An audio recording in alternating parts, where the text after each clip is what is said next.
Hey everyone, it's me, Arthur Kade, and tonight we're at the New York premiere of Trumbo. We'll be bringing you interviews with the entire cast, including Bryan, Cranston, Dame Helen, Mirren, Diane, Lane, and more, as well as the director, Roach. So get ready for a great night behind the velvet rope.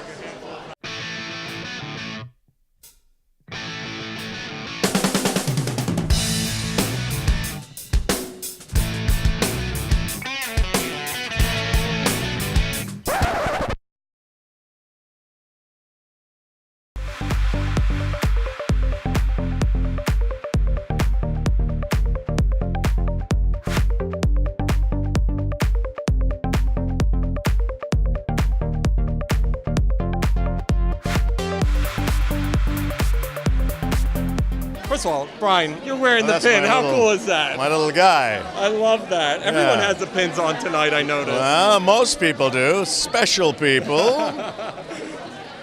No, it's fun, yeah. You've played everybody, from Walter White to Lyndon Johnson. How do you prep for a role like Dalton Trumbo? Well, you know, when it's a non-fictional character, there is more responsibility. The people who knew him in the recent history that this is are still alive. His two daughters are still alive and well. His daughter-in-law, his colleagues, some are still with us. And you hope that you do him justice, that you portray him honestly and present the essence of that character, not to try to do an impersonation of that character. And hopefully we've succeeded. How does a topic like this relate to today's cultural society? I think it can relate. Anytime that civil liberties are in jeopardy, the citizens need to stand up and revolt. It's how the country was created. Dissension is a cornerstone of America. And it's okay not to be afraid of someone else's opinion if it differs from yours. You can embrace it and still hold true to your own. Talk to me about bringing Kade to life. She's a pretty larger-than-life character. She is, and she was, luckily, in real life. It's always great when you play a real-life character that has real presence. I found that with Maria Altman in Woman in Gold, discovering her personality. She was a fierce and fearsome personality, and likewise Kade, obviously in a completely different way, but she was a woman of, Kade in particular, was a woman of extremes, She was unafraid of being fearful.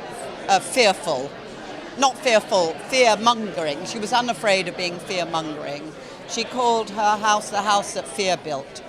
So she was quite ruthless. And very often, if journalists are prepared to be utterly ruthless and without conscience, unfortunately, they do rather well. Isn't it mind-blowing when you look at this? It's hard to believe, living in America, that something like this could go on. In the name of being American. Isn't it crazy? Yes.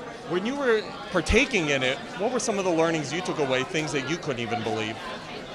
Well, it's interesting what I would say the flexibility of the First Amendment in terms of it being protected or removed from certain people at certain times in using certain methodologies, and the shunning and the shaming and the removal of being able to earn a living is,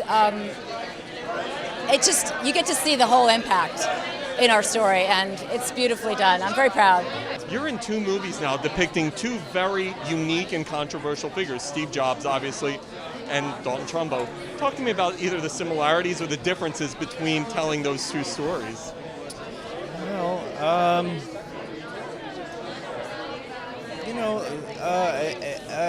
very different stories indeed. Dalton Trumbo was somebody who believed passionately in being American and also being able to speak what was in your heart and in your mind, and went to prison for it, and really, went out of his way to try to find a way through the tyranny that was going on, caused by the House Un-American Activities Committee. Steve Jobs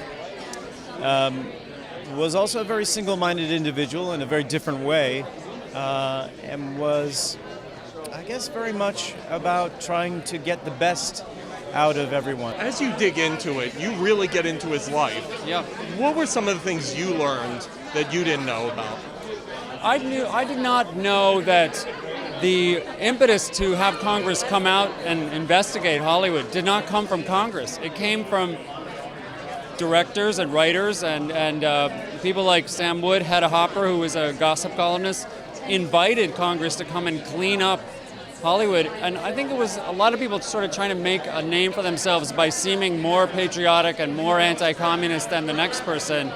And it just escalated exactly like a witch hunt. It became something where nothing related to the original real threat of totalitarian communism was involved at all. It was all about just rounding up these troublemakers who were pro-FDR, pro-strikes, and anti-fascism. So it was a weird spell that they all kind of cast on it, and Trumbo helped break that spell.